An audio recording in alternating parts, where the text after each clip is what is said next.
You also have an 85% rule that I think helps with this a lot. Yeah, yeah, yeah. Carl Lewis, who was this Olympic sprinter, world record holder.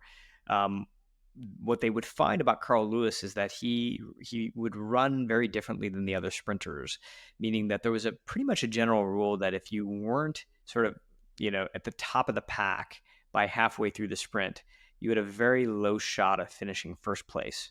So, people who sort of were pounding it out the gate, winning out the gate were the ones who were most likely to win the whole race. Carl Lewis had that sort of backwards. He would always kind of start near the back of the pack, but he would advance and usually win the race. And they couldn't figure out sort of why. And so there was a coach who decided to study Carl Lewis really effectively, like study his every movement, all of his behaviors. And what he realized is that Carl Lewis was generally starting the race at 85%. He was continuing the race at 85%, and he was finishing the race at about 85%. So he was very consistent throughout the whole thing. So while other runners were coming out the gate strong, but they were kind of in some ways like burning out, trying to use more fuel to sort of get them across the finish line, Carl Lewis was very smooth and very consistent, and he was at 85%. I started to think about sort of how do I start to bring this into my own life? Because I always feel like, if I'm not giving myself 100% towards something, then I'm not doing enough. But the problem with that is that if I'm constantly giving 100%, I eventually get to a point in time where I'm like, "All right, I'm done, and I got to drop down to like 20, 30% for like a long period of time. I burn out, right? And then hopefully I'm able to rebuild my tank and come back to 100% again. But what would it look like if I was consistent at 85%? And I got to say, this is one of those things that has really changed my life. When I started to kind of look at it that way, I started to kind of breathe more easily when I'm looking at my job. I started to have more fun. I'm like, you know what? I'm going to just dial this to 85%, and I'm going to go, and I'm moving. I'm focused, I'm dialed in, but I'm not intense, right? And I that extra intensity that I thought would serve me, I didn't realize was such a handicap for me, because not only internally was it making me feel fried, but by the way, it was also expanding to people around me as well. If I would walk in, as an example, when I was leading teams with my company, and I'd walk into a room and I had this really intense stare about me, and my fists were clenched, and my sort of like I was determined, and my teeth were gritty.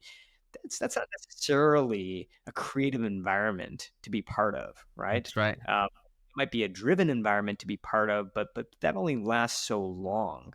And as I started to kind of relax a little bit, what I started to measure was A, how was my own well-being, but B, also like what was happening to productivity. Was like my worst fears really coming true, that if I dialed it down by 15%, we were going to slow down as a company or slow down as a team, or our product was going to become inferior? No, none of that. None of that happened. The only thing that happened is that I was able to go for longer, more consistent periods of time. I was enjoying my work more. People were enjoying being around me. And this guilt of having dialed it down from 100 to 85 started to evaporate. Mm-hmm.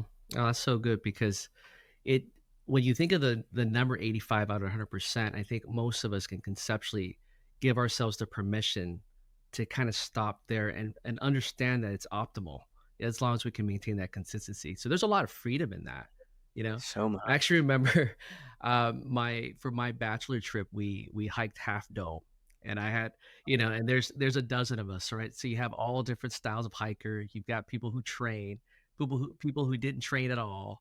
And I remember one fella, I won't mention his name, but he was 100% full throttle because he felt genuinely, if I just slow down just a bit, I'm going to get too tired and I'm not going to make it up there. But sure Right. enough, he cramped up a quarter of the way up there, to no one's surprise. But mentally, he learned a valuable lesson. So I think if he were to hear this snippet and soundbite on 85, he'd be like, "Yes, absolutely, go after the 85, because then you can sustain that and make it to the top." And so that was a regret of his. Yeah. Well, he's going to demand another hike to Half Dome now after hearing this. That's right. That's right. Yeah, that's a good excuse to get back up there.